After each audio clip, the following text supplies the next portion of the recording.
what, like 2003? Or? Yeah, like probably like 2006, 7 is when I got into it. So obviously I'm in sales.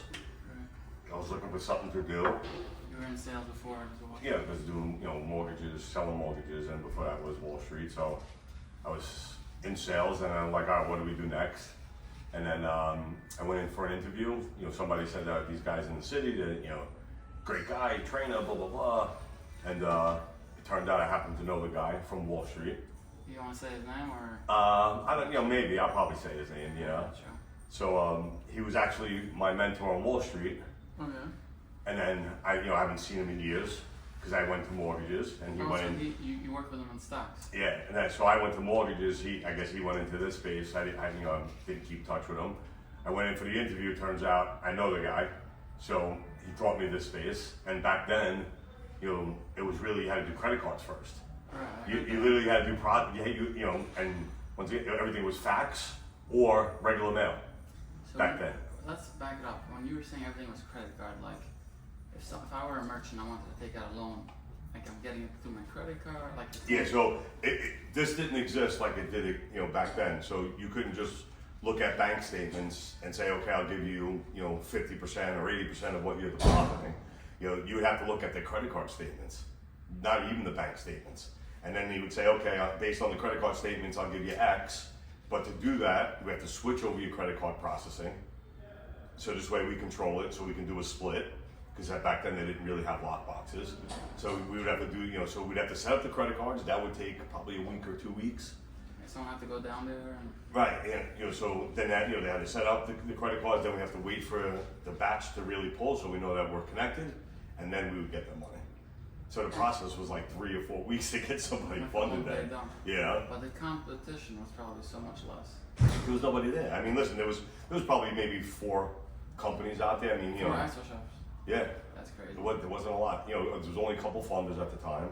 And like there was no second position, third position, fourth position. Only first position and. Right, only first position and only credit cards. Right, and if you're another funder, you look in and you see another position, you're waiting. Yeah, you don't even do it. Right. Because at the time, there was no second position. Because you couldn't do a second position on the credit card. You couldn't do another split from the credit cards. I guess due to the control they had or something. Right, so so as the business progressed, in I think 2010, I think it was like October, November of 2010, the first ACH was done, and that changed the whole industry. Which company was it? I don't know which company it was, but I worked for a company called Merchants Capital Access. We were a funder, and the owner comes to me. He goes, John, we're allowed to do ACHs now. What happened that changed? Was it a legal structure? I get, and once again, I don't know who it was and how they figured it out. But the owner of the company at the time, John Sneed, he was like, John, he's like, we're doing ACHs now. The next deal, we're gonna do an ACH pull. We were like, what? For us, it was a whole big thing, You're saving 2-3 weeks. Yeah, so and once again, back in 2010, it was still really only first position deals. Really wasn't second position deals, and most brokers at that time, because there wasn't, there was no backdooring back then. Nobody was selling you packages. So when I worked for the funder, the brokers would give me their business. I would pre-underwrite the file in-house, call up the merchant, sell the merchant for the broker at that time. So it was just like a referral situation. Yeah, because once again, a lot of people that came into the business, they didn't really understand it yet, right. But they knew there was money being made. Mm-hmm. And I won't do it, but I can spit off probably 20 funders that I've taught the business to, that were brokers, that would come into my shop in Long Island, sit with me for a day on how to really look at files and how we fund. And some of those guys now are funding $30 million a month. That's crazy. And when I see them, I love them. Every time I go to a broker fair or something like that, I see them all the time. And every time I see them, they tell me they're funding more and more and more. And I like it because that means I know I did the right thing for people. Yeah, you set them on the right path. Yeah, you set them on the right path. American dream. They were able to achieve it. That's what it is. Straight up. This industry is still a path for that. I feel like. Well, listen, it's getting younger, right? More, like I said, I did the podcast with Jake and the guy CJ the other day, and we had a conversation, and CJ said it best too. He was like, He's getting phone calls from 19-year-olds, 18-year-olds to get leads. You know, you're talking about younger and younger kids. You know, I know somebody that was 16 when they started in this space. You know, so either that their cousins are in the space, uncles are in the space, you know, and they're working out of high school. They come after school, they come into the office, they work for 4 or 5 hours to get to understand the business, and then all summer, they're working, and these kids are making 20, 30 grand a month. No college tuition. Yeah, you know, they're coming in at 16 years old, making 20, 30 grand a month, working for, you know, obviously a cousin or a family member that's doing really well, and they're teaching them the business, but I feel they're not being taught the right way, right? What do you mean by that? Because they don't understand the product fully. They don't understand really how cash advance works, what's the difference between a loan and a cash advance. All they know is that if they get this guy locked in, they make a 10% commission, plus they charge a PSF fee, and on a $100,000 deal, they can make 20 grand. Easy money. Easy money. I don't understand the problem. You know, and then you have the unscrupulous guys that are out there that are doing the carrot deals, right? They're saying, oh, I can get you a $300,000 line of credit, but I gotta get you, you know, this deal first, $30,000. You send that back to me, and then I can get you the line of credit. Merchants still buy all that? And I don't understand how they do it. Straight up every day. You know, and you know that's why I do my videos too. Is like, you know, because I like to call it out because it's ruining our industry. I've seen you talk about like if you have to lie to them You know, you're not a closer. You're not a sales guy. If you have to lie to somebody to get the deal done, done, straight up liar. you're not a closer, bro. And you see all these kids doing their videos, you know, about closing deals, and obviously they're not showing you, you know, all of it and how they close. But like some of these kids, but you're not closing the deal, man. You're lying to these guys. You know, if this guy has a 550 credit score, he's not, you know, eligible to get a real line of credit. You know, obviously we have our alternative lines of credit in our space, but you know, these guys don't know better. Business owners, and you probably know, business owners don't know financing. Right. They know their business. Don't get me wrong. There's, you know, smart merchants out there that know how to run a business, build a business, expand the business, but they don't know financing that well. You know, so when they talk to somebody like me or somebody that's in the space and they have a good rap, but they don't know what they're doing, you know, that guy believes them. You know, you talk to somebody like me, like in the beginning when I got in the space, yes, I was a hardcore closer. Right. You know, because that's the way I was taught on Wall Street. You're there to make money. Yeah, you know, no pain, no gain. You know, go right at it, go for the jugular, close a deal, make money. But as I, you know, evolved in the space and the space evolved as well, you know, I became more an advisor than a closer. Right. You know, like I'm not just going to smash you into a deal just so I can make money. Straight up. Because then it comes back to me. Right. Oh, you know, you got me this, it didn't work, and I'm losing my business. The funder gets mad. Like, I feel like also a lot of the defaults are like the character's supposed to hit 30 days in, right after clawback. Yeah, and once again, that's also a big issue, right? Is that if I do bad business, my funders aren't going to take my paper. There's a lot of funders out there, you know. Yeah, I mean, listen, there's so many funders out there, and there's so many funders that own other funders. So like you can send it to ABC Funding, they say no, but they send it to their cousin that owns XYZ Funding, and they fund the deal. They just call the merchant, and they just take your deal. You know, I know funders, bro, that have 7 different names for their funder. You know, and then you know you send your deal in. Next thing you know, you call your client back. Oh yeah, I just got the same offer. Yeah, and they're actually funding it. And they're actually funding because you know what happens? They cut us out. So if it's a 145 for us, it's a 138 for them because they don't have to pay the broker. Yeah. You know, so it's getting harder. And once again, everybody's like, oh well, you know, you got to work with reputable funders. And I'm not going to call the funders out, but there's even reputable funders that are handing off your package. And the reason why they're handing off your package is because they get 5,000 packages a day that they have to underwrite. It costs them a ton of money. 90% of the brokers are only closing 10% of the deals that they send to funders. So if you're sending a funder, let's just say it's 2,000, 3,000 packages a month, and you're only closing 10, 15 deals a month with them, you're costing them a lot of money. Straight up, it's a lot of time if you manage underwriting. In addition, again, I would say to a funder that's doing that, you know, maybe slow to tell them to, you know, only send deals that you feel like the merchant is already biting on. And if you're a broker, like you want to also have a rep as like the deals that you're sending in, it's closing. Yeah, so I mean, listen. Priority, you know. Obviously, it's changing, right? Technology is jumping in for everybody. You know, AI underwriting now, you can literally get a file in, dump it into a bank reader, and then a funding wizard, and you can it'll tell you exactly where to send the deal. based on their underwriting guidelines. As long as it's not someone that's gonna backdoor you. Well, right, but listen, if you're buying packages, and it's a third position, fourth position deal, which is C and D paper, right? You only have a few. Even though there's hundreds of them, but you get it to that one guy. That one guy has 5 other funders that you don't even know about. But you have to just once again figure out who's going to take care of you, even in that side of the space. And make sure that you're working with the right guys, right? Sure. So like I built some relationships obviously over the time, even with the new guys that come out, right? Because some of those guys I send a lot of volume to, and I let them know, listen, if I call up my guy and you send out an offer, and I call my guy back, and then the guy tells me he got the same offer, I just stop sending deals. Whether you tell me it wasn't you or not, but if the guy, the guy's calling up my client, basically saying they're coming from my office, because that's how they get them, because they get the full application, so they know I'm the broker on the Straight deal. up say like I'm calling. Yeah, I work with John, and I fund my biz or direct merchant funding, and I'm handling the deal going forward, because they have the offer before I call them back. They sort of tend to believe it. Now you know exactly who it was. So your brokerage is direct merchant funding. I have 2, fund my biz and direct merchant funding. Do you direct lend or just? So I do direct lend now myself on short-term high risk. So I'll do deals that other people don't really like, right? A lot of negative days, haven't been in business a long time, maybe had a default in the past, but I do short-term deals. I do 30, 45-day deals, and I try to build that merchant back up so I can bring it somewhere else. Nice. To show a little bit of a history. Yeah. Don't get me wrong, default rate's at 20%, but the ROI is at 400%. That's it. You know what I'm saying? But I do, like I said, it's short-term deals. A lot of guys go bad, and then also too, because it's smaller type of deals, like I don't really go more than $5,000, because if I lose that, I know I'm making it back on other deals. But when it comes to collections too on those, if you're doing a $2,000 deal, $1,500 deal, most collection companies don't even want to take those deals unless you're giving them hundreds of files, because there's no money to be made on it, right?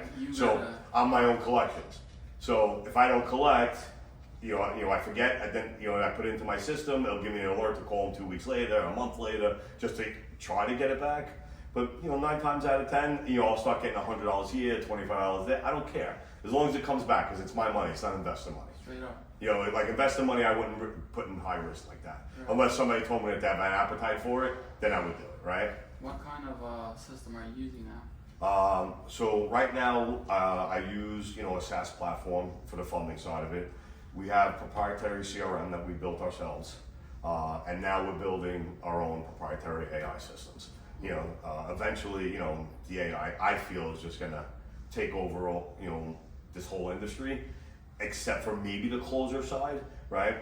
I don't think AI is there yet on the closer side. I'm teaching it, I'm teaching it how to understand the deal and how to pitch a deal, right? Because when you're on the phone with a merchant, you tell the merchant, hey, I got you 100,000 at 2,500 a week. Let's just say it's 10 months or whatever, right?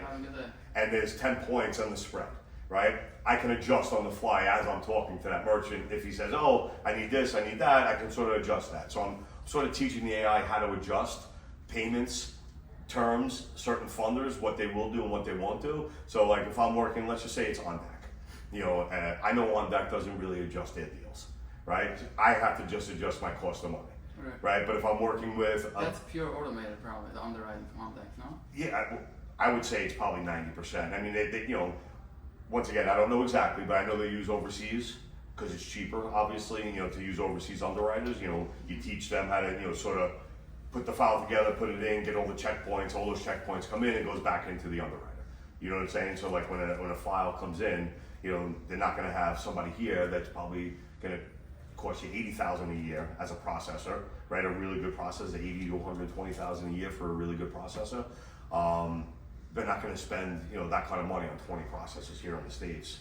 They can go overseas and they're paying maybe $1,500 a month for a processor. 15 of those guys. And yeah, chilling. So they go down there. They have somebody go down there. They train them, whatever, a month or two, and then now they have a whole center. Whether it's in Costa Rica, the Philippines, wherever they decide that they're going, and they train a whole office to sort of pre-underwrite, check all the boxes, make sure everything's there. But on deck is online, right? So everybody up there, they have the portals, they have everything, so it's kind of simple for them. Yeah. But then, and a lot of people going that way. You've probably seen it too. A lot of people are building out that online checkout, building their own portals, building their own technology. As a broker, you like it more? I mean, I know it takes more time. Listen, I love it. Online checkout. It's the best way to do it. You get an online checkout, you close in 5 minutes. You know what I mean? And if they need to do a funding call, as soon as that guy finishes the online checkout, the funding call happens, right? You have to wait for the contract to come. The guy doesn't have to overthink it. Right. It's there, right there on the spot. You know what I'm saying? On deck used to call them and go over the online stuff with them, but now at a certain point they don't even need to do that anymore. Now they do verified ID. So this way, the client does a selfie, holds up his driver's license, and they do the verified ID, so they know it's them. So like talking to Bob when Joe owns the company or something, or somebody's trying to forge something and sort of get money from somebody. So now with the verified ID online, it makes it a lot faster. Everything's just moving faster at a faster pace, right? That's crazy. And that's why our space is blowing up. I mean, listen. Like I said, when I joined this 18 years ago. Yeah, like where were guys like on deck back then? Like what was yeah, I mean, listen, on deck was just up and coming. At the time, it was Can Capital, and then you had obviously Yellowstone back then, Second Source back then, but all those guys, Second Source sort of split out. One went to Yellowstone, Jay Keller started building Wall Street Funding, he's done very well. But there's so much going on in the space, and back then, like I said, 18 years ago, maybe there was 50 million funded in 2008. Whatever it was, 2008, 2007. You're talking about close to $1 trillion getting funded in our space and more a year, because you have all the big guys coming in, becoming their own funders. Right. You got Square, the credit card company, lends out their own money. It's a straight up merchant, like revenue-based financing. It's like Then you got like not Uber Eats, the other one. Toast. Toast too is lending out money, right? So they're one of the biggest credit card processing, in the country, and they lend out their own money. Why wouldn't they? I was talking to Justin, like they're lending out money to businesses that use their processor. If a deal goes bad, they have control of the money. Right, they have control of the money. It's a lot more. And the same thing with Amazon. Right? All the people that sell on Amazon, they see what kind of revenue they're doing. Why wouldn't they just reach out? Hey, you want to grow your business? Right. We can give you X based on what we see is coming in. Prime leads, they could just pinpoint. Right, and it's they're not being tough. Their cost per lead is nothing, right? Because it's there. They might getting bombarded. They might not be getting. Well, right, they might have, but it's there. They see it. They don't have to spend a ton of money for leads. They have their own leads. Right, so all these companies, Amex is doing it too now. It's not, so a little bit. The cost of capital is cheaper because it's their money. So they're doing 12, 14, 18-month deals at like 121s, 118s. You can't compete with that. Right. Why do you think? I'm saying like it's hard to compete with that. It's very hard to compete with when you're going against something like that. And sometimes you get the best. I get some of the best deals that are out there from some of these A funders, but you still can't compete with some of those deals. Right. You have Loan Builder, right? That goes out at 119, 121s on 15-month deals, 16-month deals. That's pretty low rate. It's hard to compete, even if you have the best deals that are out there. And listen, you can still get some deals at 125s going out 14, 15 months from some How funders. many points do they pay like? On 125s, you're still getting like 3 to 5 points, because they do large volume from that funder, so they, and it's mostly hedge fund money or, insurance money that, they're getting cheap, Right. But any traditional, let's just say funder that's out there, average cost of money is between 8 and 15%, Right. And I don't know too many people are getting it on the low end of 8%. Most guys are getting it at that 12% money, 15%. The funder themselves? The funder themselves, yeah. Right. Unless it's their own money. You know what I'm saying? But I don't know too many guys that have that kind of money when they first start. They get it at like 12% per deal or 12% per year? 12%, I don't know. Per year? Yeah. Per year? No, per year. I'm saying like for actual funder that's loaning out, that's putting the money to work, I don't think it's a bad deal. It's not a bad deal, but when you're a new funder and you're just starting your book of business, Right, you have to build up RTR, Otherwise, right? why would they lend Otherwise, money? you know what I'm saying? You got to pay out your investors, right? You got to, you have management fees in there. You have closing fees. Deals go bad. You have collections that you have to pay. It builds up. So and most people won't even tell you their real numbers. Some people don't even know their real numbers on what they're actually making on their money. Right? You have your internal rate of return. Then you have your losses, your collections.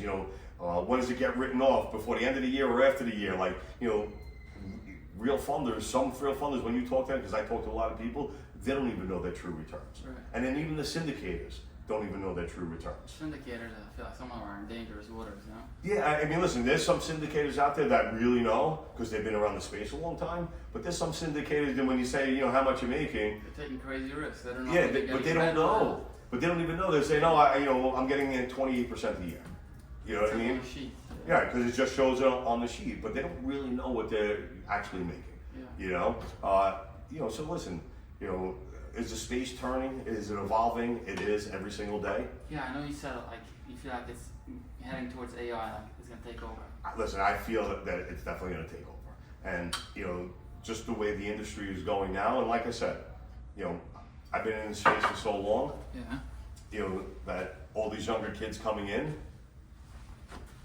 I can't compete with these younger kids. I don't go out like they do to go recruiting and Hasn't to build out a brokerage. Yeah, like to build out a bro, and then also too, even with social media, these kids, they grew up on social media. Yeah. I didn't grow up on social media. When I was growing up, we had flip phones that barely took videos. And you took pictures in the camera that were fuzzy. Now you have 4K HD phones, iPhones and Samsung, whatever, and Androids that it's professional quality. No smartphones not too long ago. It's Right. crazy to think about. Right, so they grew up on that. So they know how to use social media better than I do, right?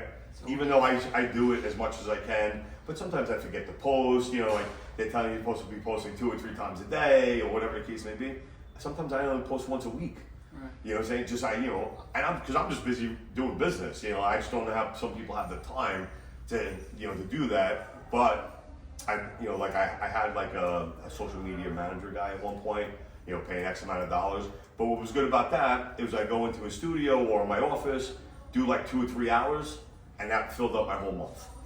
Right, they cut it up throughout. Right. It's probably what like guys like Jay and Victor are doing right now. Yeah, 100%. So they probably do a few hours in one clip, and then this way you have a whole month's worth. Right. And don't get me wrong, you're still gonna do one-off videos here and there. If something happens in the industry or something like that, you don't want to be a month behind. So you're gonna go on and talk about whatever's happening in the industry, or deals, or this or that. I just haven't had a chance to do it. I'm doing so many different things. I'm building out technology. I also do real estate. I got other things going on in the space that that I'm working on. So it's hard for me to just sometimes sit in front and do this. Yeah. So how do you I know you have a big database, like 18 years worth of database.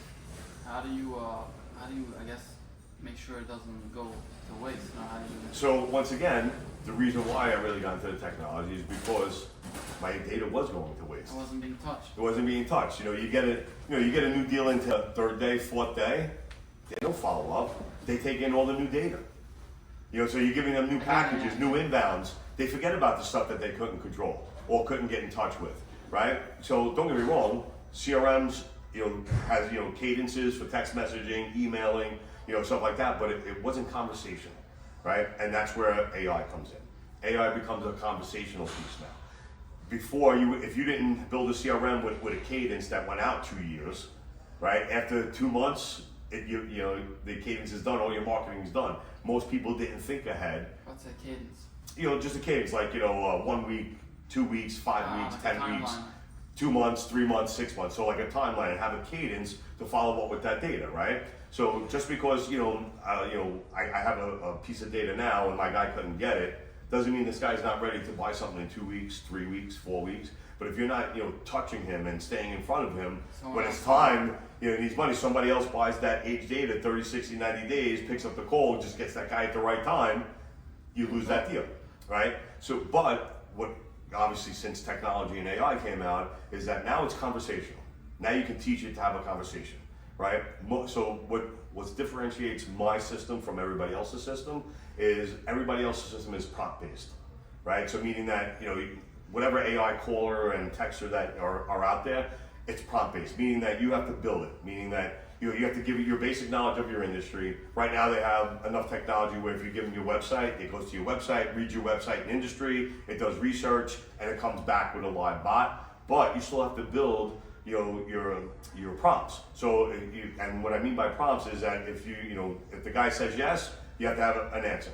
If the guy says not interested, you need to have a prompt to answer Right. that, right? So if you're not building out hundreds of prompts to have a conversation, it doesn't seem conversation But it's crazy. You could insert as many prompts, as you want. as many rebuttals as the guy could say. Like it could already, and it could just read from one book. Like okay, the guy's in a second. Right. That's So, insane. so what we built out is a generative AI system. It's an actual learning system. So we built a brain, a second brain, and what it does, it goes through, so we uploaded 10,000, 20,000, 30,000 conversations, all live conversations of cold calls, closings, and then probably 300,000 text messages. That's serious stuff. So it learned. Plus, I built a training booklet for this industry. It's like Put it in there. I put it in there, psychology of selling, how to. That's a book cool. Don't just pick it. It's just a sales playbook, just that I built out, from Yeah. my, sales training over the years from Wall Street to here.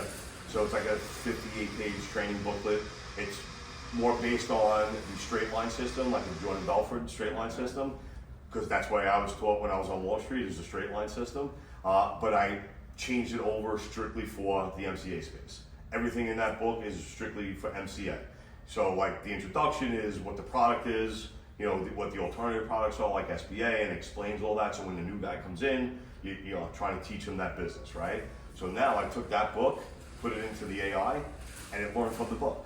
So it learns psychology of selling, it learns voice fluctuation, it learns rebuttals, it learns to know if a client's being aggressive, if a client is more laid back, different approaches to every single phone call. Yeah. Is it perfected yet? Definitely not. Literally every day, we're changing. So every time like now that I'm doing a demo for the AI for somebody else besides me, Oh, you sell them? Like you sell them? so I'm bringing it to market, right? Because, once again, I see what's out there and I test out every AI calling system, every AI texting system, and I test it, right? It goes to my website, it gets my basic information, and then I beat it up, and then I say, okay, this is what I need, right? So like my texter literally, like I cut it off at 10 minutes. Anything after 10 minutes, you're not getting the deal, basically. So like with a voice? Or? yeah, so I cut my system off after a 10-minute phone call. Because if you're not getting that call, getting that guy within the first 2 to 3 minutes, you're probably not getting the deal. And you take the AI to a point where if the guy agrees, like he's transferred to you, or how does it? Yeah, so we get it to send out applications, and then what we did is Like apps to fill out. yeah, apps to fill out. You Yeah, don't even have to touch it till it's you don't filled even out. have to touch it until it So you comes got the in. pack and stuff. Yeah. Yeah. So we partnered up obviously with Decision Logic, Money Thumb, and Plaid. So we're one of the only ones that have Plaid. Plaid does login and pull statements for you? So we're one of the only ones that has Plaid, where if I send it out, we actually get bank statements back. That's crazy. Most people have Plaid, you just get the run. Mm-hmm. We get actual statements. So now when that comes in, as soon as that comes in, it goes right into our own, we built our own, bank reader and parser, right? Just like, like an Oculus or something like that, and Money Thumb. So we basically taught our own system. So now a deal comes in, automatically goes into there. Within a minute to 2 minutes, it identifies what's in there, positions, negative days, if there's, a collection agency in there, what the payments are, what the withhold is, and then from there, it automatically goes into my funding wizard. My funding wizard comes up, pops up, gives me all the data in that whole file. So it takes all the data from the application, takes all the data from the bank statements, goes into my, what I just call it a funding wizard at this point, or bank reader, and then it gives me all the information. I can see everything that's going on in that guy's bank account. It tracks, deposits for the last 3 or 4 months. It tracks average daily balances for the past 3 months. And then it'll give me an idea of what a funding would look like. So if I wanted to pre-sell something, I can sort of pre-sell, right? Because it's going to tell me which funders it's going to go to or where it's going to go to, and based on their guidelines, what kind of deals they put out, right? And it learns. So like if it tells me to send it, let's just say it's Velocity, Wall, Credibly, whatever, whatever funder, right? So I send it out to where I think it's going to go, and then I send it out to where they think it's going to go. Once I get the responses back, then I upload it into my system, and it learns. So now it's learning how those funders underwrite.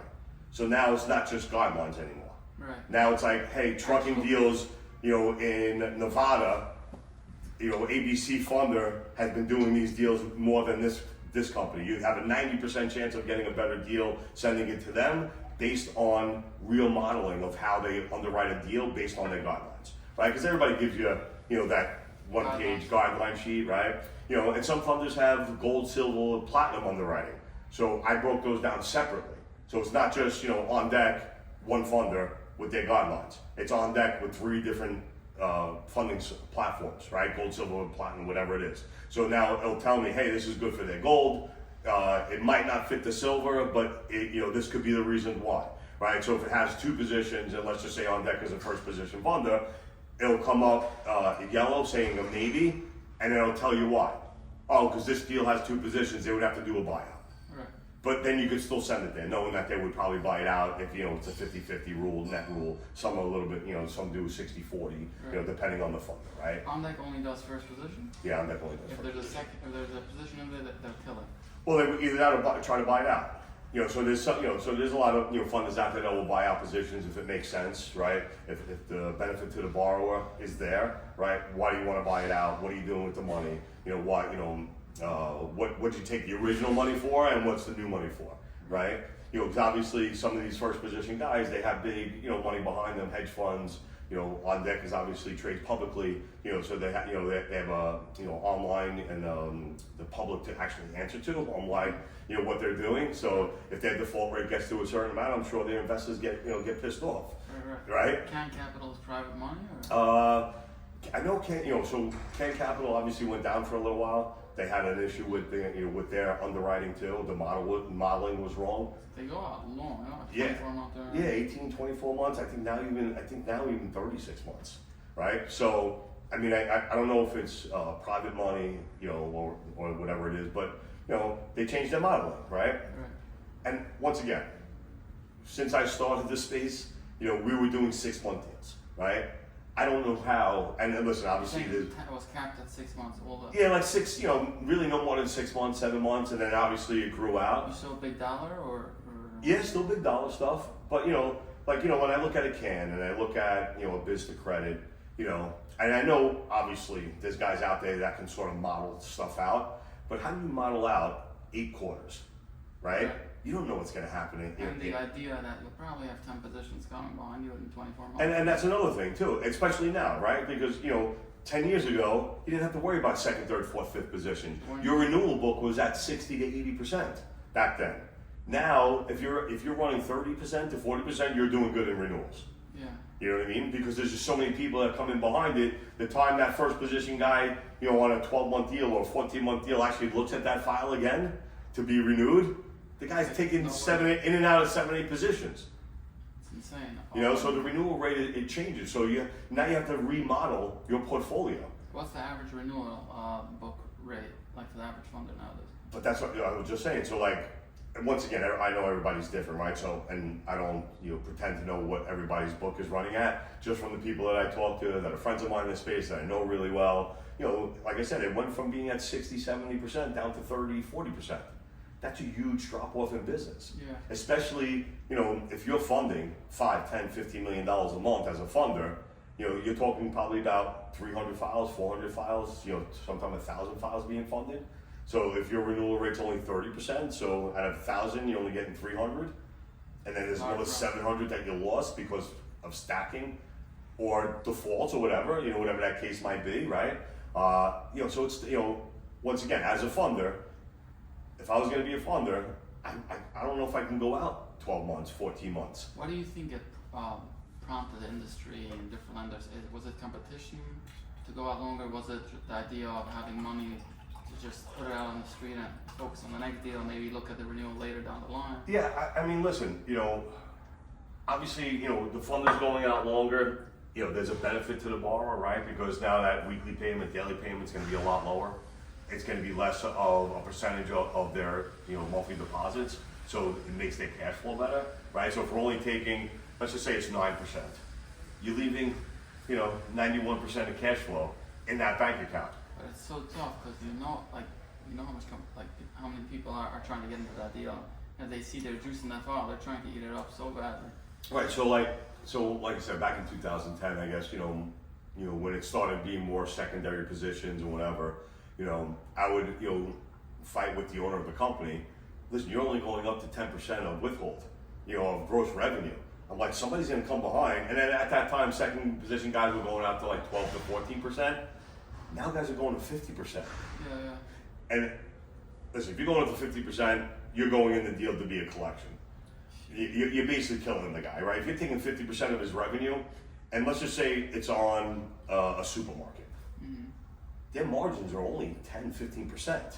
So if you're taking 50, 60% of their gross deposits, after they cover their costs for stocking the shelves, employees, taxes, you're putting that company out of business. Straight up. Unless there's a game plan for the money, right? Don't get me wrong, right? Supermarket, hey, I need $100,000 to buy another supermarket. Makes sense. I need $100,000 for payroll. That doesn't make sense. Because if you need it now, that means you're gonna need it again. And when the time comes, you just used up your last check towards payroll, and you gotta make payments. And then that's where all these, the bottom feeders come in. And they say, okay, I'll get you money for payroll. Oh, okay, I'll get you another position. I'll get you. So now the guy's got, 4 positions taking 50, 60%. They're not gonna survive.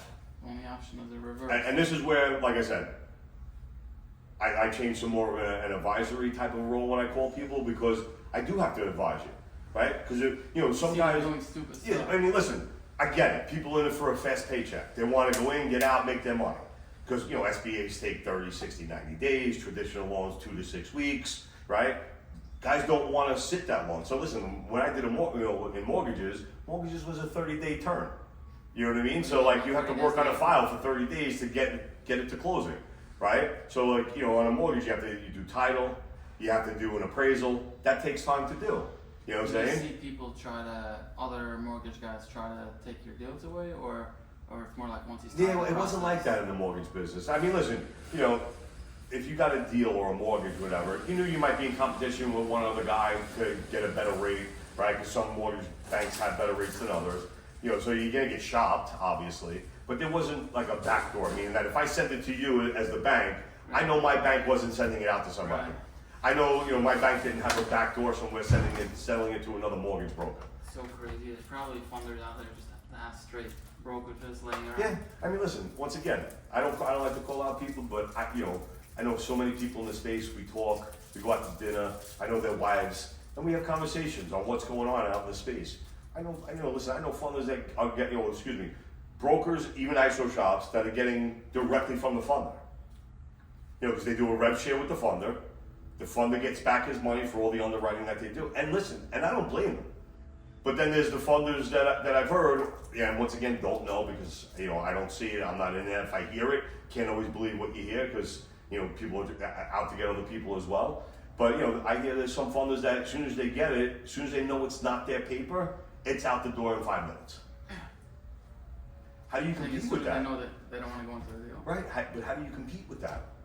You know what I'm saying? If I'm sending it to you as my funder and I trust you, but it doesn't fit your box, before you even tell me it's declined, you sent it out to somebody. Right. It could be a friend that's a funder, or an ISO shop that's a friend of yours that has the funders that fit that box. So the time, and once again, it's all about, knowing what your funder does too, right? But sometimes you take that risk, because it's right there on the fence on what the underwriting actually looks at, and you want to call and sort of work the deal, right? So you give them an opportunity to work the deal, but yet if they don't like it, it's already in their head that they don't want to do the deal. So no matter how much I talk to them and try to work the deal, it's already out the door. That's tough. I mean, what do you think like guys like OnDeck do with all their paper? I can tell you what I hear and what I think that they do, and what they actually do, I don't know. So I'll just keep my mouth shut because I don't know, right? I don't get deals for them directly. You know what I'm saying? People say that they are. Some I believe, some I don't. I don't know. So I could never say that they're doing that, right? And I would never put it out there that they're doing that kind of thing. And you hope that they're not doing it. And you hope that they're not doing it, right? Because they're one of the largest players in the space, and they get a ton of deals. Would I blame them if they did it? I wouldn't, right? But if you look at most ISO contracts, I think it's after 30 days, that data becomes theirs. It's in the contract. So it's not illegal after a 30-day or whatever that window is in that ISO contract to move your data, right? That data becomes your property. After 30, you're signing off on it. Most people don't even look at their ISO agreements. They just sign off, and just because they want to sign up with that funder. But there's some terminology in some of these ISO agreements that I won't even sign. Put it into ChatGPT. You know, they want, now, some people want personal guarantees. Yeah. I won't sign it. Listen, but I'm sending you business. You're the underwriter. You're telling me if you're underwriting, but I don't tell you how to underwrite your file. You're taking that risk based on your underwriting model. Why am I going to put a personal guarantee on that? My job is, to go out and bring those deals to you. What do you think about the clawback period itself? Do you think that's a fair game? Once again, all based on what's in the ISO agreement and what kind of fund you're working with, right? Well, even the high risk guys that are doing these short-term deals, 60-day deals, they're telling you they need 30 days or 20 days, but that's 60% of the deal. Mm-hmm. And I fight with a lot of these, high risk guys, because once again, we're saturated with deal flow, right? Everybody's fighting for the same piece of cheese, especially if you're buying packages and all that kind of stuff. But I fight with some of these guys, I'm like, bro, how are you gonna put a clawback period of 21 days when it's a 40-day deal? So you don't feel like... So on that side, I don't like it, right? Because if I'm doing a 40-day deal with you, because it's a high risk, you're a high risk funder, man. This is what we do. Right? You already know what you're walking into. That's your box. I didn't tell you to be in a high risk box. Right. I just told you that I'm going to send you those deals because I get them, right? It's, I know a lot of people out there. Oh my God, I closed $1 million deals, $2 million deals, $5 million. I get it, but you're not getting 500 of those a month. Right. You're getting 500 of those high risk deals a month because those are the guys that need more money than the guys that are doing 2, 3, 4, 5 million, right? So I fight with those guys all day long, right? Because I have a deal that's 2 weeks in. I got to pay my brokers. I got overhead. If my guy's paying, you have to pay. You know what I'm saying? I want to wait, then I'm not sending it to you. I'm going to find somebody that's going to pay it, and pay me, within after 3 or 4 payments clear, right? I feel bad for the ISO rep from that company because, sometimes you want to work with them, but, and why should I wait when there's people that funders are paying commission they and I agree. And then the guys that I do volume to, that I send volume to, I have that conversation. I say, listen, bro, if I'm sending you volume, and every month we're funding X amount, if a deal goes bad, you have the commissions there.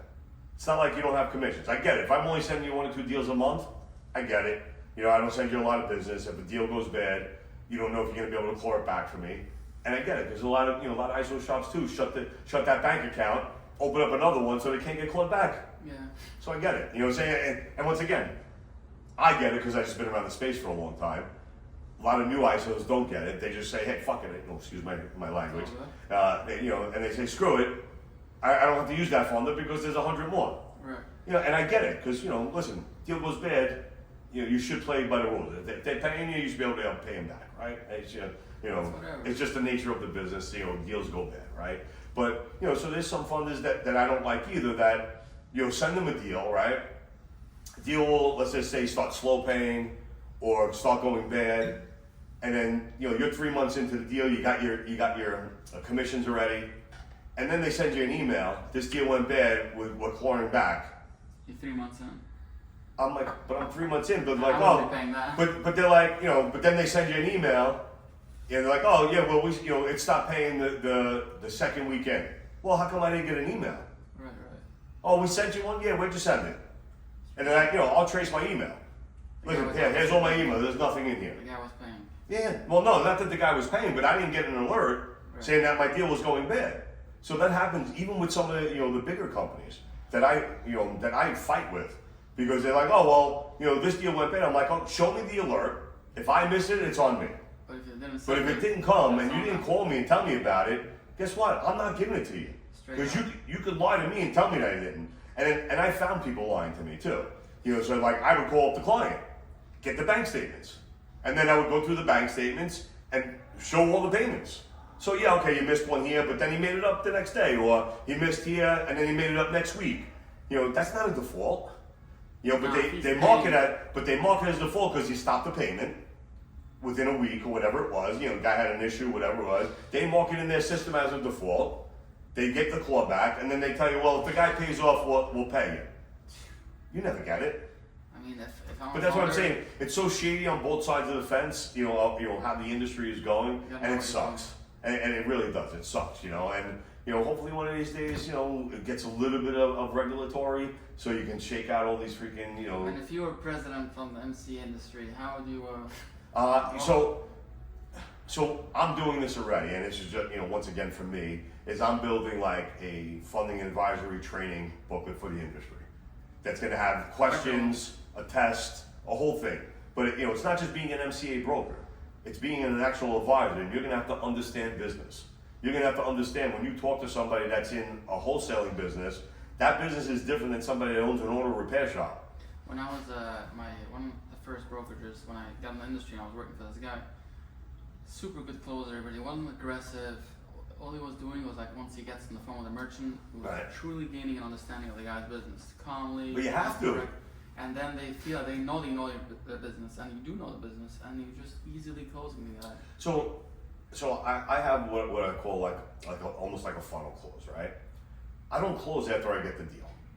I close getting the deal, right? The more information I know about you as a merchant, what your pain points are, what do you need, how much you need, how fast you need it, what kind of return you're gonna get on your money. And once again, because I've been around a while, and if I know, and I have the guy's bank statements after the fact, I do that secondary follow-up call, right?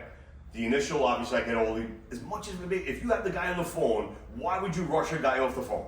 Right. If a client's talking to you, that's a big mistake. I think it's a huge mistake. That probably 80% of this industry does. Is all they want to know is how fast you need the money, how much you're doing monthly, and how much you need tomorrow. And you call back a second time, it's not answering. But not that it's not answering, but you didn't get a really and I know they have this for other things, but like KYC, know your customer, right? They have that for signing up for text messaging and all this kind of stuff. Most shops don't teach their people that. And don't get me wrong, you see a lot of videos out now, people training, getting better at it, and there's a few that are out there that I really like, how they train their people. But like, you walk into somebody's office, these kids are just on the phone just trying to get those 3 things to get an application out and back to get a deal in. Mm-hmm. But if you take that extra couple minutes and you find out, and once again, newer guys, the more you talk to people, the more you're gonna learn about each industry. Right. I've been seeing your videos too, they come out good. Appreciate that. I've been seeing your videos too, you definitely know what you're saying in the space. I try, like I said, I just try to put out, real information, as much, knowledge as I possibly can. But it also helps, for me in the backside too, right? So, and once again, I don't know what other people are doing, but like, sometimes, I get data where there's a guy that's on the TCPA list, and he's a fictitious litigator, and they come after you. There's actual guys that like purposely put themselves on that list? Yeah. So like, so when I get when I find out it happens, I call them, I tell them to look me up on what I do, see my videos, because I talk about this stuff, and I have systems in place. But sometimes the system misses it, right? Like, so there's one guy I had, he was on a do not call registry. For some reason, my system glitched out, didn't see it. So he wanted, like $5,000, $10,000, So I'm like, listen, do me a favor, before you do anything, I said, here's, this is me, it's my real name, it's not a fake name, you can find me. And the guy was like, actually, you know what, John, you're probably one of the only guys that's ever called me and actually have a real name that I can actually look you up. He's like, and then he looked me up on LinkedIn, looked up all my videos. He's like, you know what, John, he goes, he's like, you're one of the straightest guys that I've gone after. He's like, listen, I spent some time to put the paperwork together, send me $500. $500 is better than $5,000. Straight up. Because they see what I'm doing and they see what I talk about. They don't see me saying, oh my God, I made 25% here on this deal, or, do it this way to get, make sure you get your deals closed. Like, I don't do any of that because that's just not me. I don't think you should have to lie to any client to get them to do business with you. So Damn, I'm a pretty straight shooter when it comes to that, Yeah.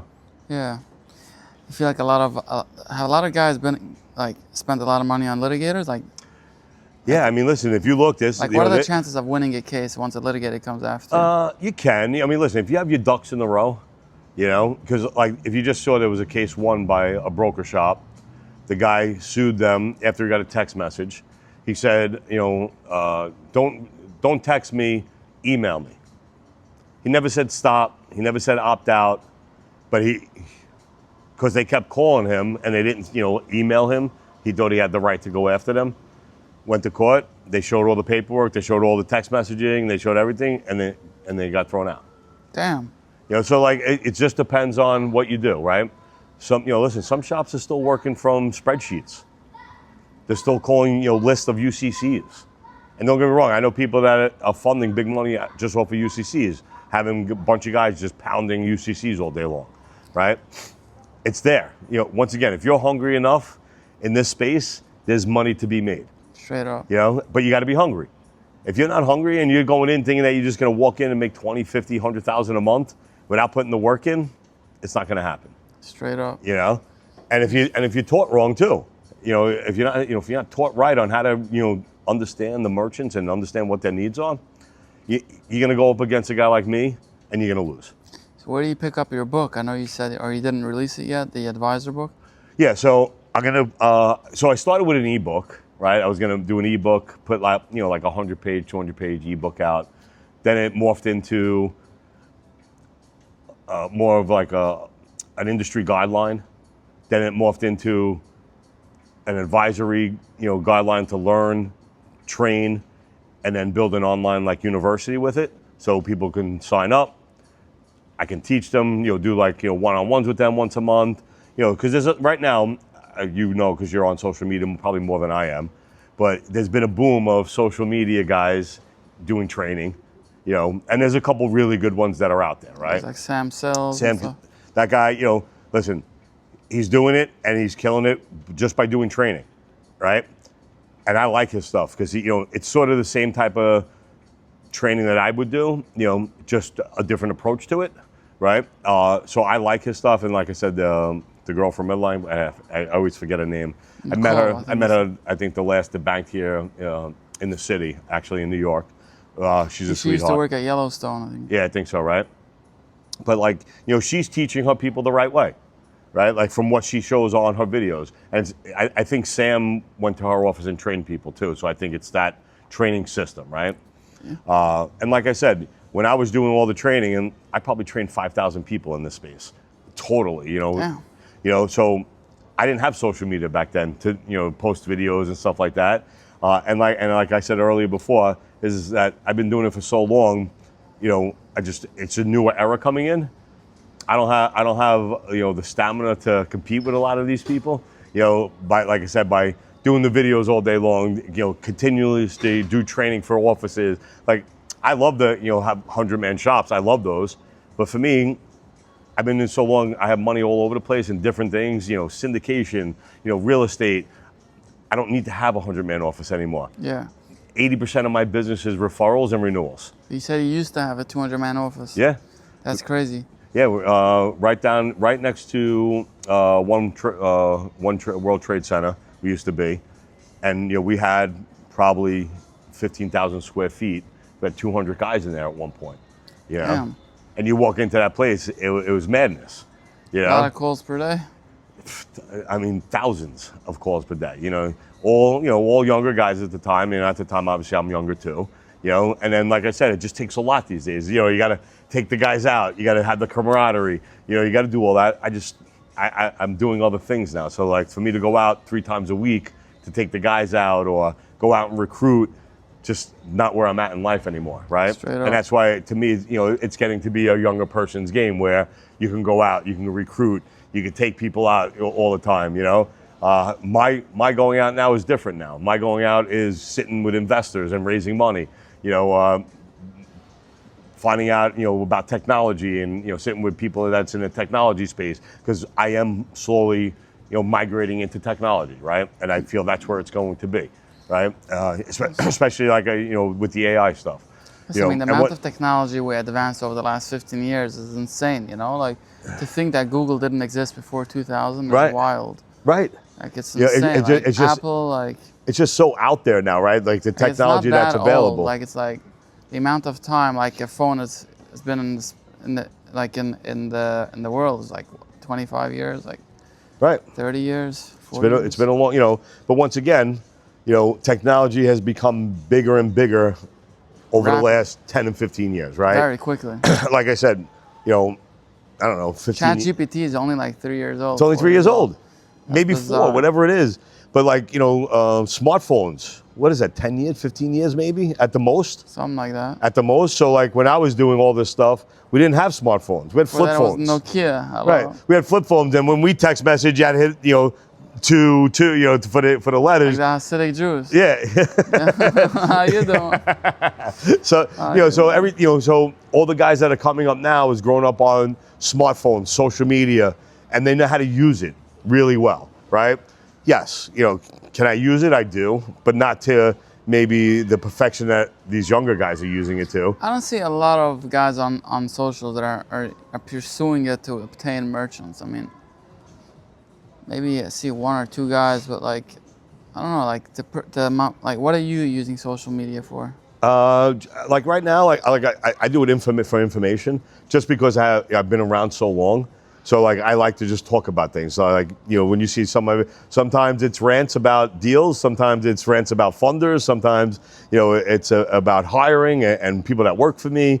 About what I'm seeing in the industry. So whatever comes to my mind, and I don't script anything, right? Like coming here today, we didn't sit down before this and have a script. There's no booklet. Right, no booklet on what we're going to talk about. I put my camera on my phone and I talk. I do the same thing. And sometimes sometimes it's a minute and a half rant, sometimes it's a 30-second rant. Right.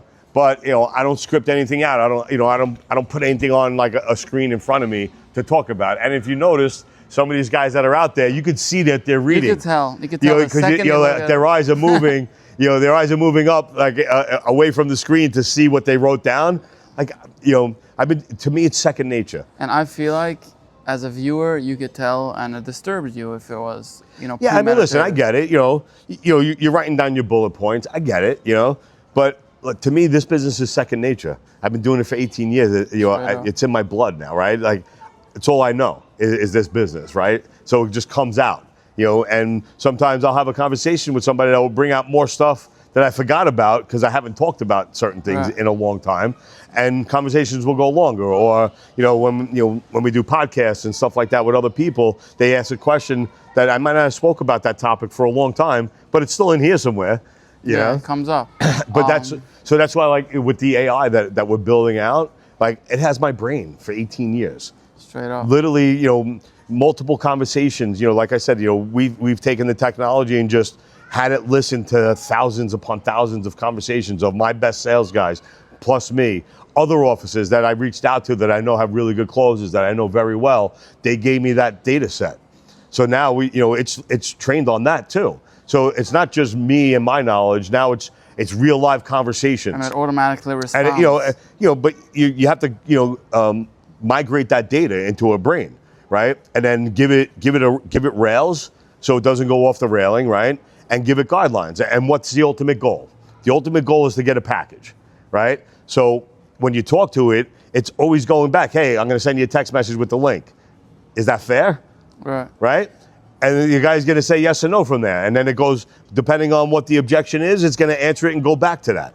Whatever rebuttal he says, still the end goal. It's going to hit an objection and it's going to go back to trying to get out the application. And we want to do it live, right while the AI is on the phone with them, so they can send out a text message. Hey, did you receive the text message? You want me to stay on the phone with you while you're filling it out, just in case you have any questions? Because once it comes in, the AI sees it coming into the system. Hey, we received it. Great. We're going to get you to the underwriter now. And whether the underwriter is me or one of my guys, and then then my team takes over. But eventually, you can fully automate that to where now it's getting a full offer. So there's a couple of people out there that's built it already, and I'm sort of going to model some of it after that. I'm going to build, when they go into the CRM, it goes into my CRM, it's going to build them a portal. Okay. Right? As soon as their documents come in, it's going to get underwritten, sent to the funders, and then the top 4 or 5 offers are going to go into their portal. Okay. They're going to be able to pick and choose which offer they want to go, and they can adjust the deal as they go. How fast will the offer be issued? Like once it comes, so once again, there's a lot of bigger companies that tech is a lot better. They can spit out an offer, relatively fast, 15, 20 minutes. And then there's some funders that take an hour, right? But as they come in, that client's going to get an alert. It's going to get a text message. Hey, offer's in. They're going to go in Straight to the client. and they're going to open up. They're going to have their own login to their portal, and like you know how some funders send out an offer with a slide, right, to adjust the offer. They're going to have that same thing, Merchant right? himself. And my points are going to be built in, and I'm going to charge less. So I don't need 10 points on every deal like that anymore. You just wanna close. Because now it's my AI. So it's not costing me, $500, let's just say, total cost of that lead between the caller, marketing, and all that kind of stuff, where I'll put, instead of putting 10 points in, 12 points in, I'll put 5 points in. So this way they can get the max amount, and then if they adjust, my 5 points are still in there, no matter what they adjusted on. So if the guy says, hey, I don't want 100 grand, I want 90,000, I don't want 6 months, I want 8 months, my 5 points are in there no matter when they adjust it or not. So they think they're adjusting about La Masa. Right. You're still making your money. But my fixed dollar amount that I'm going to get paid from that fund is going to be in there. So to me, it's going to be about volume, right? It's not going to be about, oh my God, I got to make 10, 12 points on this one deal. It's going to be about the volume that you're going to send. So over the last, obviously, year or two, yes, even though I have a broker shop, I do, decent amount of volume, but like going back years, like 10 years ago, like before, Capitus, it was a different name, I was sending them $2 million a month. So I can get a deal done. I call up, my guy over there and say, hey, let's do this deal.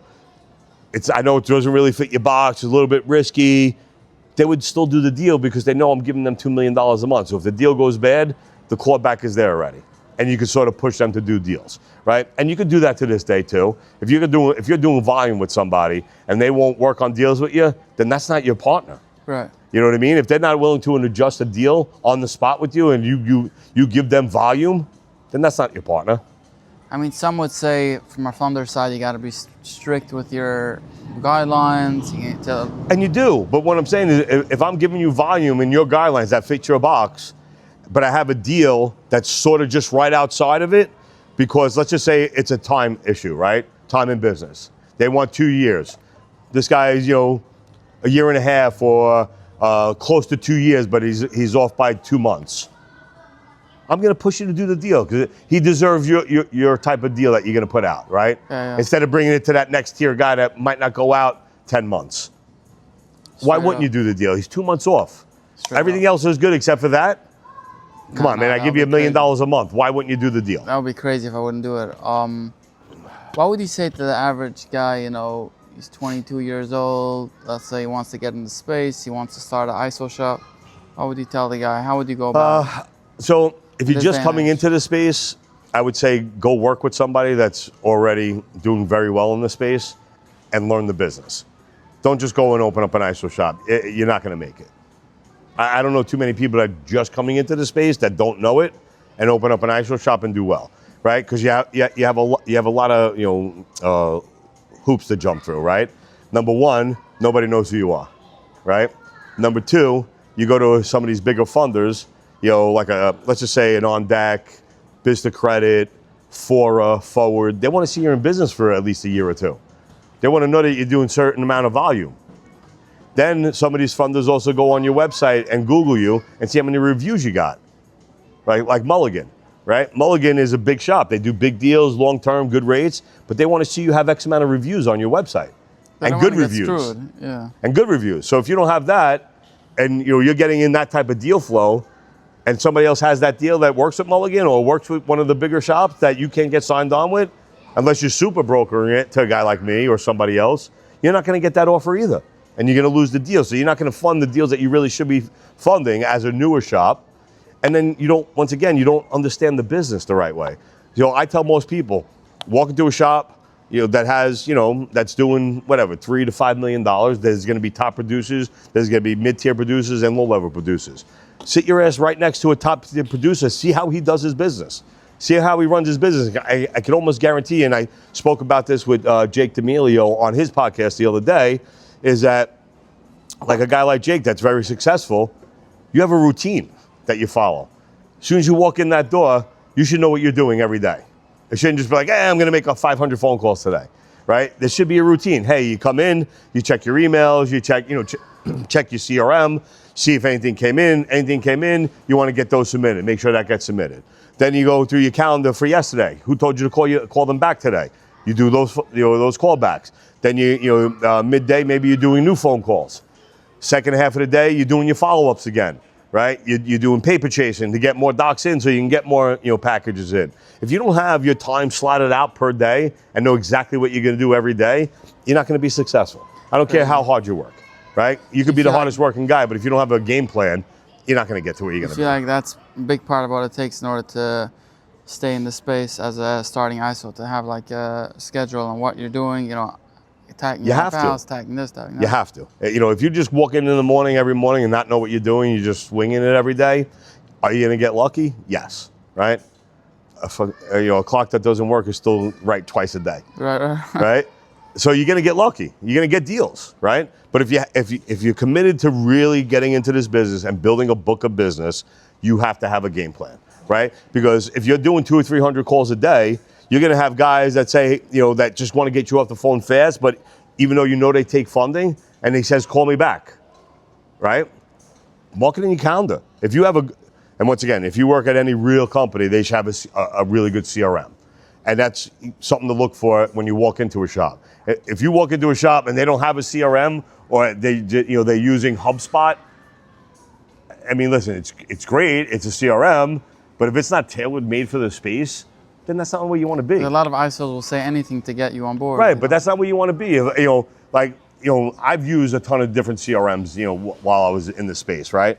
But if it's not tailored made for your space and it doesn't follow your pipeline of what our industry follows, from app outs to missing docs, app in, missing docs, or bank statements in, app out, to full docs in, to submitted, to the declined, or offer received, docs out, really contracts out, contracts in. Like, if you don't have something that's following that whole path for you, how the hell are you going to know where you are with your pipeline?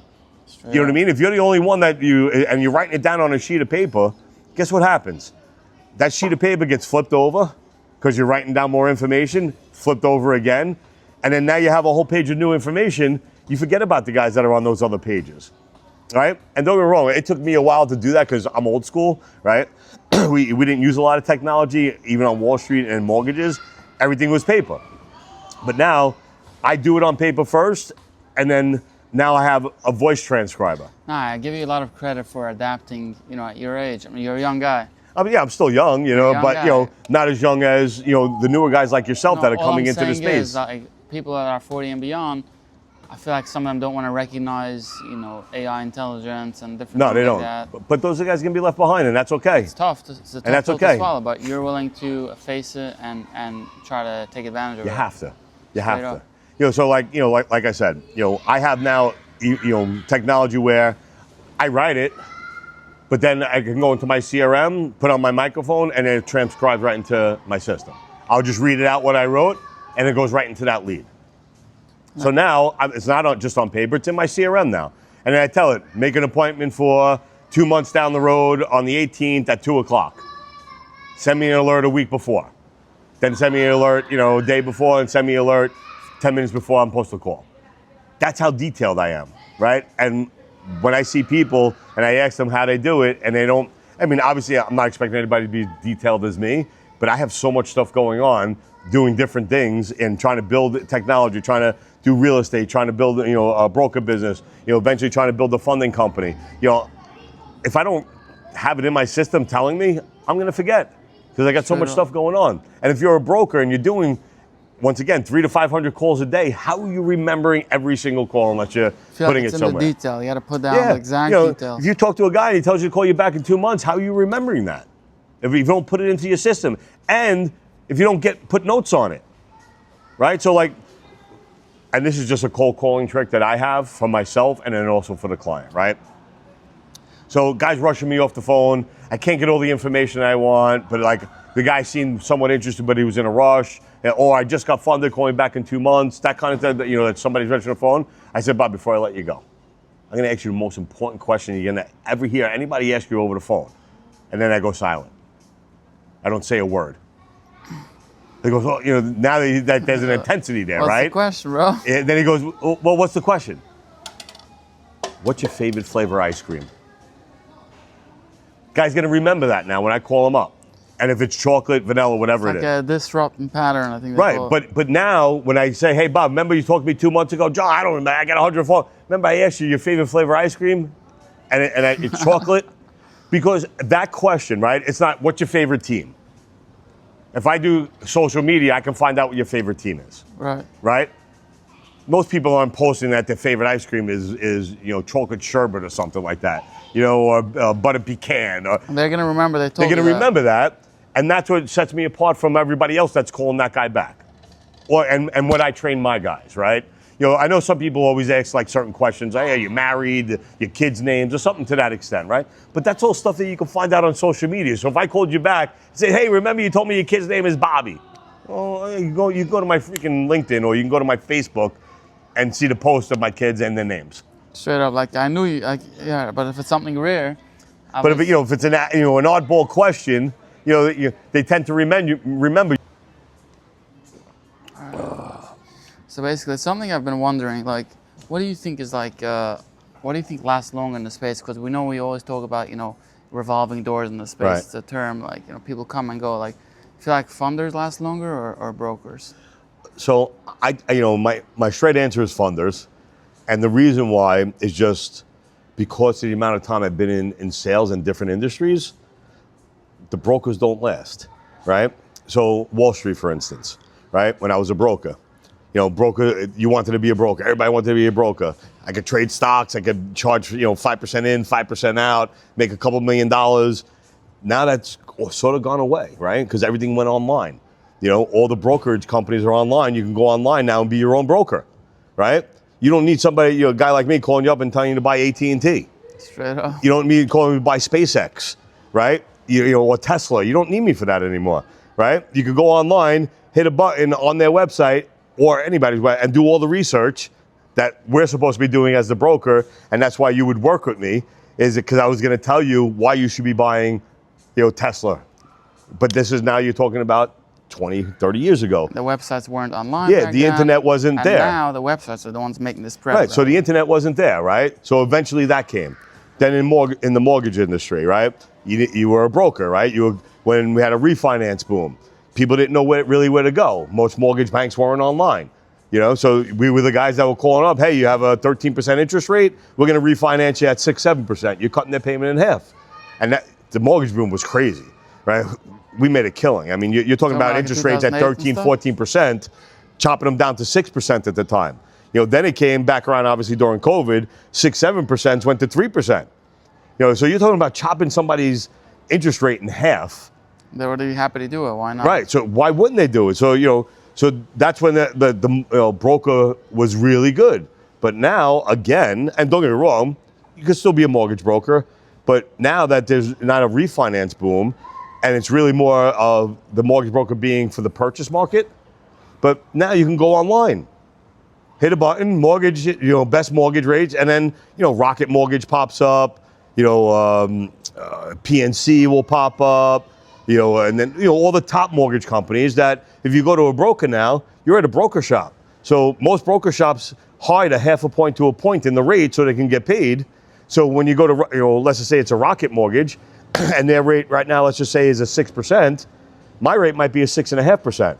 So how did we get to from the question of funders or to whoever lasts longer to this? To this, because now in this industry now, right? We've been around now, like I said, I'm in it 18 years, so it's probably been around 20 something years because I probably missed the first. Really not around that much longer than. Yeah, so like there's probably another 2 years, 3 years that I wasn't in space as it started, but now it's the same thing. Eventually, people are going to be able to go online because of the social media and everybody that's out there. There's going to be a website. You're going to be able to fill out your own information. I feel like brokers are going to be obsolete eventually. Eventually, yeah. I mean, listen, look at it now, right? You have That's lending. tough to swallow. Yeah, it is. So that's why, once again, I don't just want to be a broker. I want to do other things in the space. Technology, funder maybe. But like now, you can go to LendingTree. Eventually, LendingTree, because they have deals with OnDeck, they have deals with Fora, they have deals with all the bigger. LendingTree is a straight ISO. Yeah, so you don't need an ISO anymore, right? You can go direct to the funder. So like when people look up, if you look up some certain keywords, right, it's it's LendingTree, On Deck, Credibly, Can Capital. They're paying big money to be in that search result, right? So now if you're not paying all that money for SEO, and now what is it, AEO it's called or something, it's all now for AI searches. So if you're not in the AI search when you're on a ChatGPT and they say, hey, where can I get fast funding? If you're not in there, nobody's calling you. Straight up. If you're not, and now like you see Capitus, they have commercials out now on TV. I didn't see that. And listen, Capitus just got bought out for a Really? huge amount of money. I mean, I've heard Capitus recently, they started doing a lot longer terms, like a lot longer but now they just got bought out. By who? I forgot the name of the company, but it was a whole big, write People up are on getting it. bought out. On Deck, Yeah, Biddy, yeah. I mean, listen, On Deck was Enova, so Right. it was a portfolio of financial companies. On Deck happened to be one of them. And I forgot the name of the other company that was there before that. It was part of the Enova family that they just merged. But eventually, it's going to go that route, right? Or Makes sense. at one point, there's going to be a regulatory body coming in, just like mortgages did, where now you have to be licensed as a mortgage broker. Most guys in this space can't get licensed. Why have it's on Backgrounds or whatever, they're not going to get licensed, or they're not smart enough to pass the test. straight. Right? Because is what like it in is. mortgages, you had to know what the license, or the laws were, for mortgages in every state. First, you got to start off with a GED, but most of the people Right. in this space don't even have. Right. It So is what it is. so I don't like I have said, it. what I've been building out is like a full industry standard understanding on how to be an actual advisor, just not a broker. Right, just not being an MCA broker. Because if I'm talking to a guy that's doing $100 million a year, he might want real financing, not just a cash advance. Don't get me wrong, the cash advance might fill a slot for what he needs right now. But if you don't know how to do the bigger picture, you're losing out on all that money. So why would you just want to focus on this guy? Yes, I get it. It's a $5 million deal, maybe. You're gonna make fucking $300,000-400,000 on a deal like that, maybe something to that extent. But if there's bigger picture money in there, right? If this guy's telling you that, hey, I'm a $100 million company, I need $5 million to put down on a commercial building. Recognize that it's a $100 million company. Recognize it's a $100 million commercial deal. Straight up. And I'm doing that, right? So, and most people don't. So not only I'm going to get him the $5 million down, I'm going to go out and get him the commercial loan for And $100 you're million. gonna retain him. He's going to talk to you in 6 months from now. Right. But now he's going to call me knowing that, hey, I'm not just a one-trick pony doing cash advances, Straight up. but I can talk to him about SBA, bank term loans, bank lines of credit, commercial mortgages, because you can't do regular mortgage because you got to be licensed, but commercial mortgages you can still do. And all of that is included in your advisory And all that's booklet. included. Going to be Nah, included it's a sick book, in honestly. a training manual. But after every chapter, it's going to be a questionnaire, and then we could sort of make a test on that. And obviously, and you add in the laws and guidelines in every state. So I think it was CJ who put this out, or Funder Intel actually put it out. They put down every law in each state for TCPA or to be a money broker. Right. So like Utah has more laws than New York does. New York might have more laws than Florida. Virginia has more laws than Florida does. And there's different laws that can turn to each state that if you're a broker, you need to know that. Straight up. And and that's what the mortgage basically was, right? You needed to know what you could do. What was the Homestead Act when you were doing mortgages? Otherwise, you end up with a lawsuit on your hands. Let's see what's going on there. But it is. I like that Florida, the gun laws are very easygoing. Yes. I don't know if you're into guns or Oh, I love guns. in New York. You Yeah, got- so I'm a Florida resident because I have a house in Newport Richey, which is up by Tampa. so your license is Florida. Yeah, so licensed Florida, all my cards are registered Florida. So that, like I said, eventually I'm going to migrate. Where? You know? Nah, I mean, as far as I could tell, I'm only here for like 2 months. Or as far as I could tell, if you have a Florida ID, just walk into a shop, grab a gun, and get your. Yeah, I mean, concealed if you have a clean background, you can go grab a gun, you can grab assault rifles, you can. Rifles good. That's why I like Florida, right? Is because their policies are different. Taxes are cheaper. You're talking about New York and Florida, where I think Florida has a surplus right now of like $1 billion. New York has a negative surplus of a couple $1 billion. Nah, New York is getting Yeah. a little messed up there. Really is. So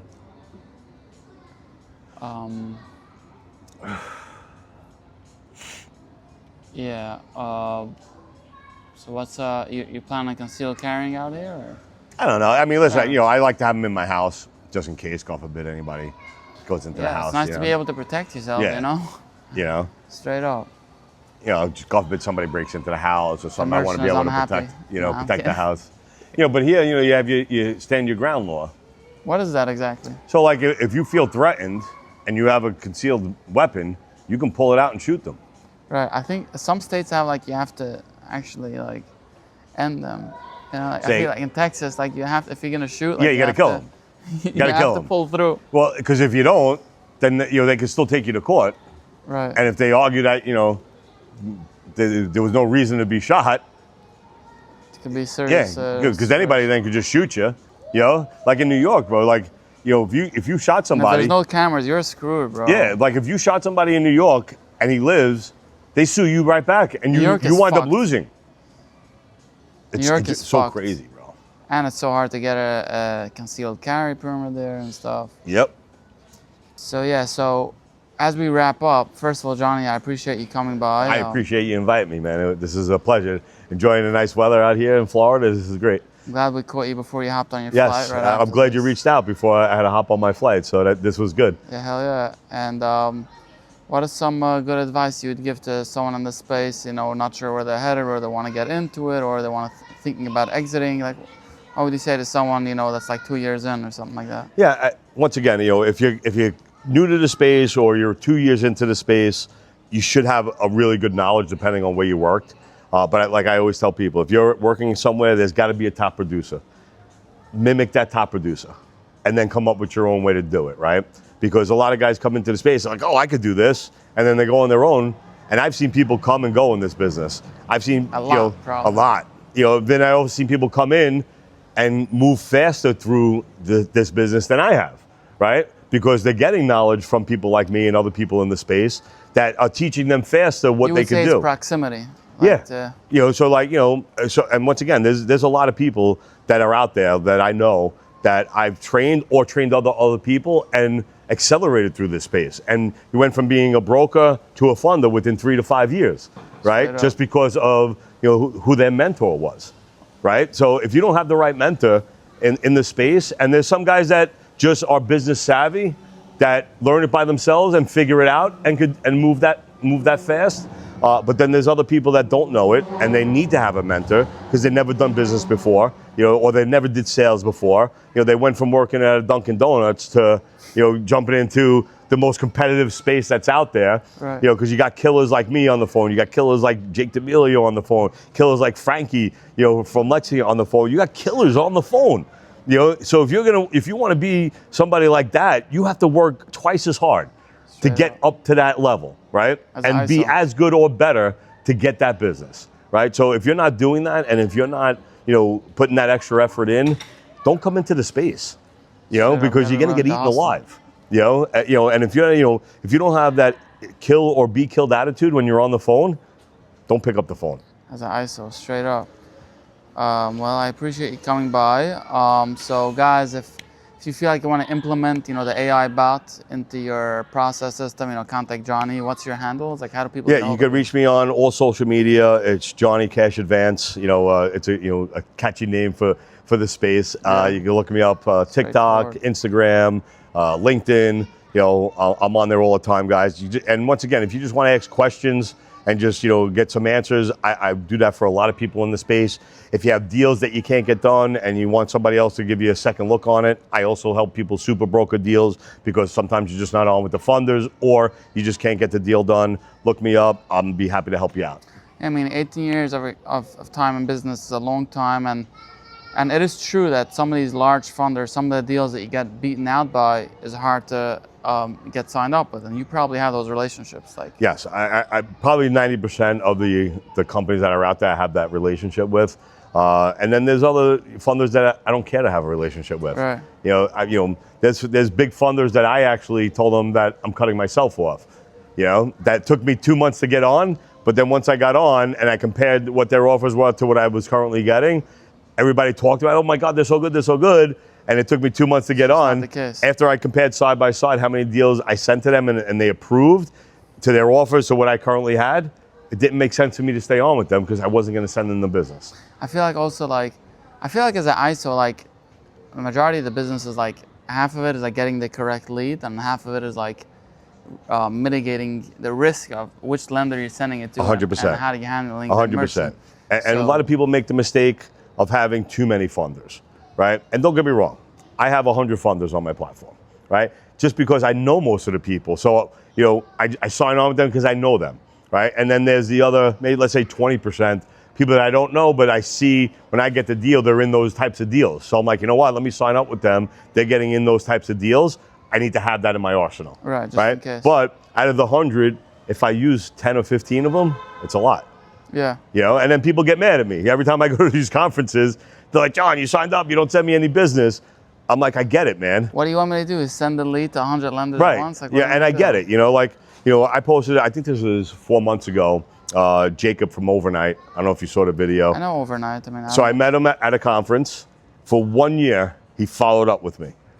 I finally did a deal with him. It was a big deal. It was like $380,000 deal. And I finally did a deal with him. But it took me a year, you know, and it just happened that deal fit his underwriting guidelines Right. almost to a T, that he gave me the best deal that was out there. Wow. You know, so now I get a lot of ISOs. Hey, I'm just following up from what your video told me to do, is just, you know, follow up with you, you know, and I get a lot of those calls. And I feel bad saying no to some of these guys because some of these guys sound really good. But then some of the ISOs, they give you a call. You know, I ask them, you know, what's your maximum withhold? They're like 100 grand. I'm like, that's not a withhold. Right, they don't know. They don't know. So I tell those guys too, you know, if you're not on the broker side and you're an ISO rep that you just got hired, learn your product. Learn what you're actually bringing to me, that a guy like me or a guy that's been in the space for a few years, they're going to ask you some questions. What are some main questions you ask an ISO rep or you want to hear them So answer? I try to find out who the owner is, number one, right? Because that tells me, like, if they come from another place, what kind of guy they are, right? That's number one. How long they've been funding. You know, how long you've been funding? Oh, I've been funding 6 months. Oh, how much you're funding? Yeah, we're funding 400,000. And that's okay too. But then I'll ask, okay, give me your guidelines. Oh, well, we fund anything up to 5th positions. Well, that's not a guideline. For me, it's not a guideline. Then I go and say, you know, what's your maximum withhold on a deal? If you're doing up to 5 positions, what's your maximum withhold? And if they can't answer that, then I know that they're new or they don't understand the product. And then they have the owners call me back, right? Because they should know, Right. you know. But, you know, if you're a new ISO shop and you're trying to grow, you're going to get 1 million people calling you and trying to get you signed up with 100 different, ask a couple of quick questions and you're going to know which people that you're going to want to deal with, you know, once you ask those few questions. How many lenders would you say is a healthy amount to send a deal when it comes into? So I do 3, right, at a clip. So if I understand the paper and it's an A paper deal, I'll send it to the top 3 guys that I know are going to put out the best offers. For, you know, You send the 3 automatically. yeah, send it 3 automatically, right? Because I want competition too, right? Because if I'm getting the deal, I'm not the only guy that's probably getting the deal. I don't care if it was an online lead that was an inbound to me.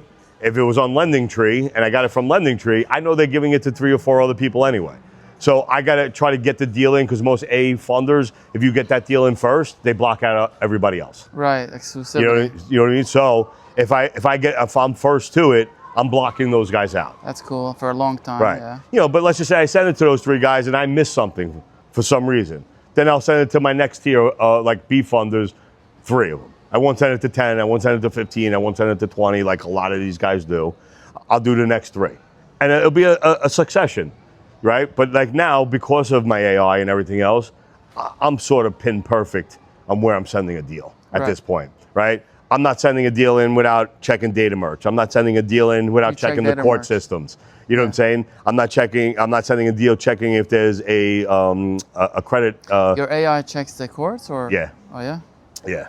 That's cool. So I'm not sending a deal out not knowing what I'm sending, right? So I'm not going to have my high hopes. I see a guy's doing $500,000, no positions, but yet he's defaulted 2 years ago or he's in a current default. Like I used to, because we didn't have that information before, so you used to just send it out and wait to get the response. But now with the technology, the AI I have it signed up to the courts. It reads the courts, or cool. I have, the TLO where I can read, or Thompson and Reuters. I have all that information. So before I send out the deal, I know where to send it, and I send my reports to the funders, so they can see that I already did most of the underwriting for them. Right.